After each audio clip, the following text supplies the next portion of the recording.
Last week, we endeavored to find out what motorcycle moves are both cringe and dumb. Well, today we're doing the opposite. We're looking at smart and cool motorcycle moves.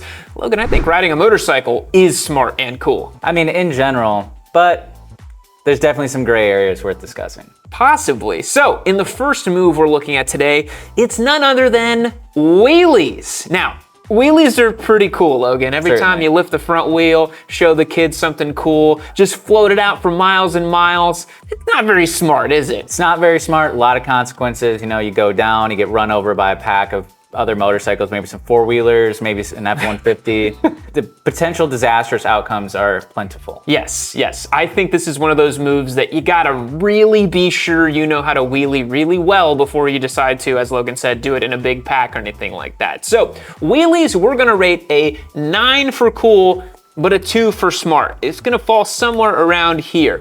We've seen lots of footage of people trying to do wheelies and then crash in the middle of the highway, and it's like, if only you knew how to use that rear brake. I've actually seen some stunt ride group meetups where they say, no pow-pows allowed, no power wheelies. They say you gotta be able to hold it balance point. So I've not gotten my invite, unfortunately. Yeah, I've not gotten my invite either, but that's for different reasons. It's mostly my internet search history. But they said he can't show up. That guy, if he shows up here, it's gonna be a really bad time. Let's move on to the next move. Logan, you know who's really cool and really smart? Scientologist. Tom Cruise, That's exactly it. You knew where my mind was at. We're talking about no helmet. Now, the official position here at Yami Noob is to wear your frickin' helmet. It doesn't make any sense to not wear a helmet, but this is part of the motorcycling zeitgeist, Logan. We gotta talk no helmet. Yeah, Hollywood has made it seem very cool to not wear a helmet. You got Terminator, you got Tom Cruise, but in reality, you see a guy, on a Harley Davidson, no helmet, he looks more like a nerd than a cool guy. So unfortunately for no helmet, I think you guys know for smart, it's gonna be a big fat goose egg. There's really no reason for it. But as Logan was saying, it is kind of cool in the movies, right? So we're gonna rate it a 3.5 over here for cool. I think some people think no helmet is a cool thing to do. Yeah, you got the guy, the bagger, the backwards hat. That's pretty cool, It's pretty cool, man. It's pretty sweet. Moving on. Next up, one hand giveth, the other hand taketh away. We're talking full face helmets. This is our official position here at Yami Noob. We think full face helmets go with every style of motorcycle. I don't think there's any style of bike that would not benefit from a full face helmet. And really, you don't even need a motorcycle to wear a full face helmet. They're all doing it on TikTok. That's very true. Reddit. I hadn't even thought about that. It's so cool that people are willing to just wear it. As an accessory, as a, part of their, I can't say it, it'll get us demonetized, but trying to keep the video family friendly. But as Logan is saying, some people just wear a helmet with nothing else underneath, and that's really, special for them. For all of us regular motorcyclists who actually do own motorcycles, a full face helmet is very beneficial. So we think it's a 10 for smart. And honestly, Logan, it's pretty cool too. I think a full face helmet is an 8 at least for cool. Definitely. I mean, yeah, it's easy to make fun of the kind of bike talk creators and stuff, helmet creators, as they say. But there is something pretty cool about a full face helmet. You got the blacked out visor, the cool anonymity. No one knows who I am, despite everybody knowing recognizing your bike or your license plate or whatever. So. We did see, I think it was Reddit, there was a guy who made a post being like, does anyone else feel so cool and anonymous whenever they're riding their bike? And it's like, please go touch some grass. Please do us all a favor, touch some grass. Next up is one I really wanted to talk about today because it's a perennial argument on the internet, and that is dragging knee. Now, specifically, dragging knee on street. Logan, I don't know if you've ever dragged knee on street. I actually never have. I've done it plenty on the track, but it's one of those things that's like completely pointless to do. Never drug any knees on my motorcycle. And at this point in my life, I don't think I intend to. It's pretty high up on an adventure bike. Yeah, I think to drag knee on an adventure bike means you're probably going down. I don't think you're making it back up if you're dragging knees. Full inversion. Yes, but I think that dragging a knee is gonna be pretty low on smart. It's not a smart thing to do. You just kind of like, touch a knee on the ground. It just means you poked your knee out there.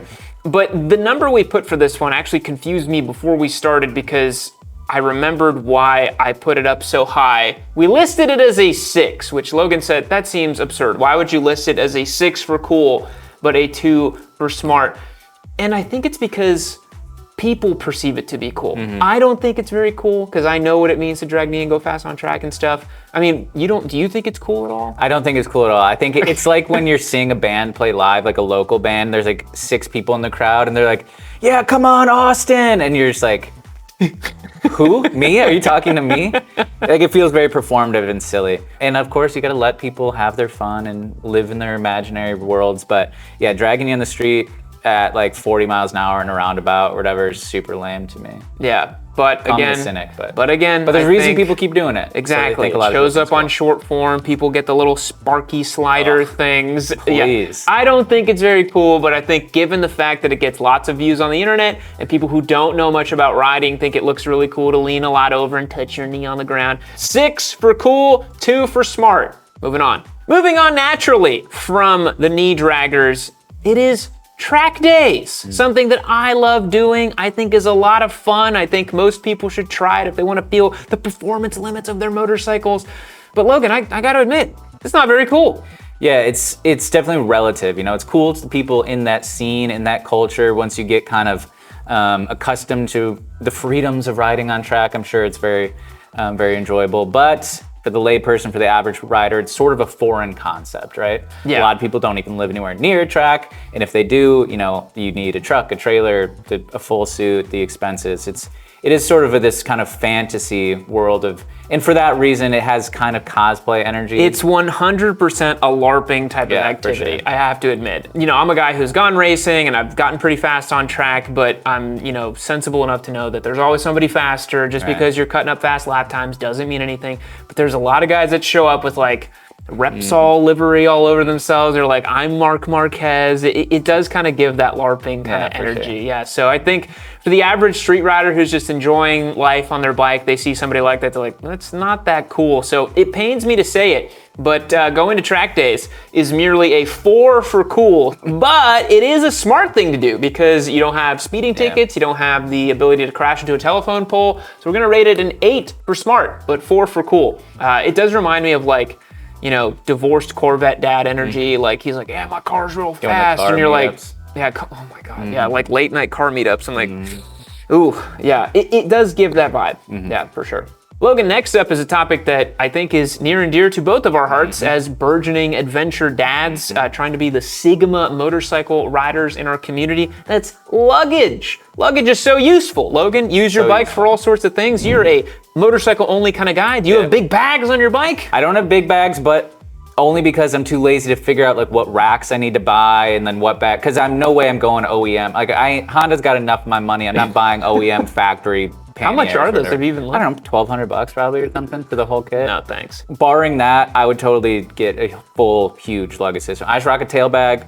When I need to have more space, I carry a backpack, which I don't love.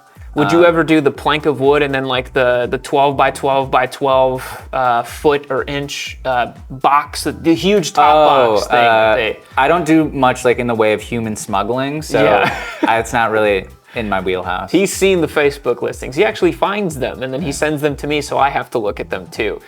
Those with the giant like black survivalists, those are, but maybe they looked at the $1,200 storage options. You're like, I'm not spending that kind of money. Right, and this is actually a perfect point. That's not cool at all. A massive, mini fridge on the back bike does not look cool. No, even the OEM color match ones, like the ones on the Ninja 1100SX or the Trans Out, I never think they look cool, but highly functional. Very smart thing to have on your motorcycle. So we're going with this. We're gonna rate it a 2 for cool and an 8 for smart. It kind of sits alongside the track days up there somewhere. Because it adds so much functionality to your bike. You could replace your car. If you have like a full top box and side cases, you could do groceries, you could do light hauls to Home Depot even. DoorDash. Milk crate, rock straps, and luggage. You could be a solo motorcycle only kind of person. Absolutely. Yeah. All right, now we're on the Logan side of the top 11 cool and smart. Thanks. Cool and smart. So branded gear. Branded gear. The only way branded gear could be a worse financial decision is if you buy it with Klarna and then default on your payments.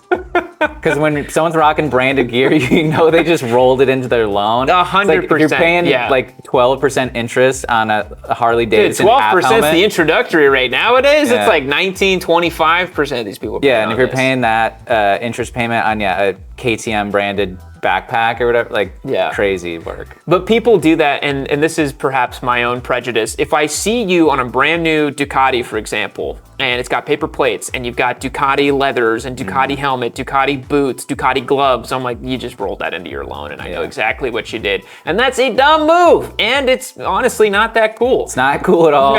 It's not cool at all because it's super lame, and you look like a you mannequin. look like a walking billboard, and also it limits you if you ever don't want to own a Harley or a Ducati. You're gonna look so silly if all of your gear is branded. If you keep it brand agnostic, you can get whatever bike you want and not have it match, the bike. Yeah, you see that a lot. You'll see like an older guy on like a Goldwing or something with the Harley Davidson leather jacket, where it's like he bought the Harley Davidson and was like, okay, this is a huge waste of money, sold it, bought the Japanese bike. Bought the G-Wang. But he's like, I'm not gonna get a new jacket. So we had to rank this one. Oh, this is pretty brutal. So it's a 1 on the cool ranking, not very cool at all, and also 1 in the smart ranking, not very smart either. That's wild that we ranked that less than no helmet. Well, because at least I think no helmet has some redeeming cool factor. I mean, no helmet, you're at least not like a corporate shill. You know what I mean? Yeah, don't shill for Ducati. You already paid the money for the bike. Right. You're already advertising for them while riding it around. Why would you do that with your gear too?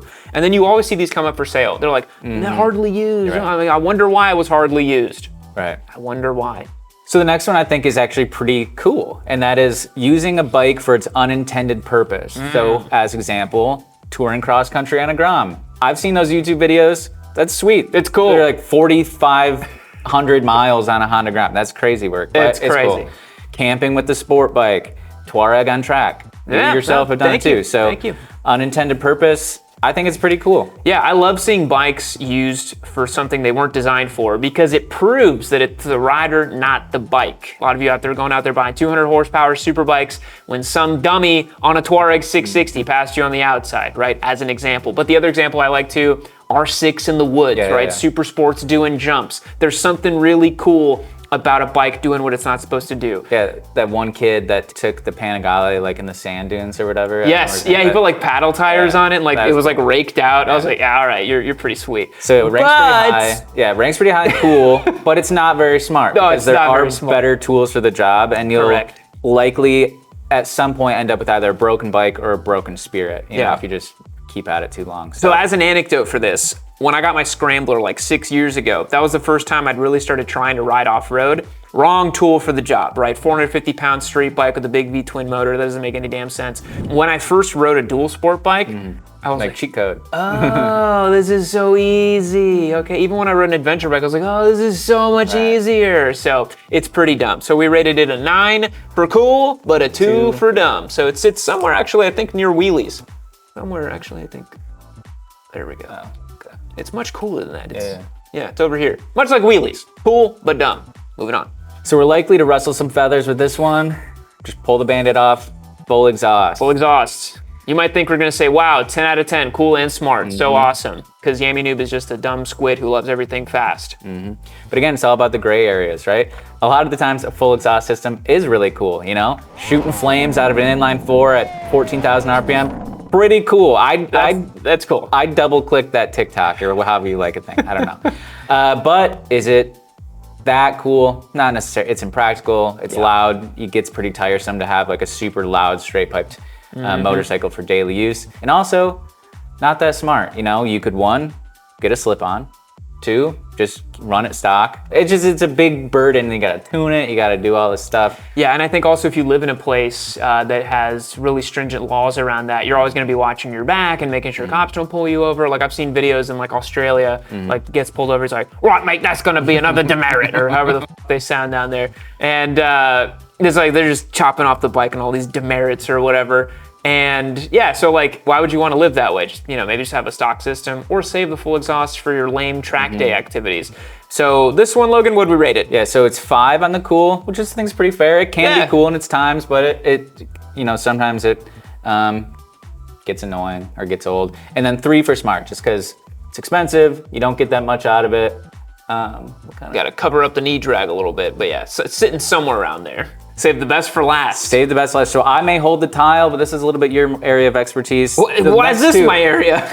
Hold on a sec. Well, this latter half of it. Okay. This is because it's a two-parter. First part of the two-parter is illegal racing. Can you believe this guy illegal racing? He's like, you talk about that. I have never illegally raced in my life, Logan. I just meant racing. Not even in general. once. I meant racing in general. Okay. My experience with illegal racing: Need for Speed Underground, Midnight Club 3 Dub Edition. Midnight Club 3 Dub Edition. Leave a comment for Midnight Club 3 Dub Edition. Come on. Where's my millennials at? Come rocking on. that on the PSP on a road trip. Yes! My guy over here. So illegal racing, cool in this sort of fantasy, fictional video game type way. In real life, obviously, tons of consequences. When you see people get super hurt and or killed on motorcycles by illegal racing.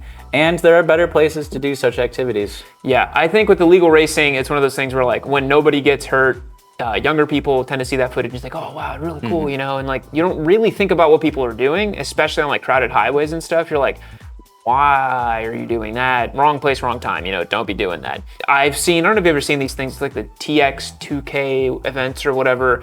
They get like 100 people at like 2 a.m.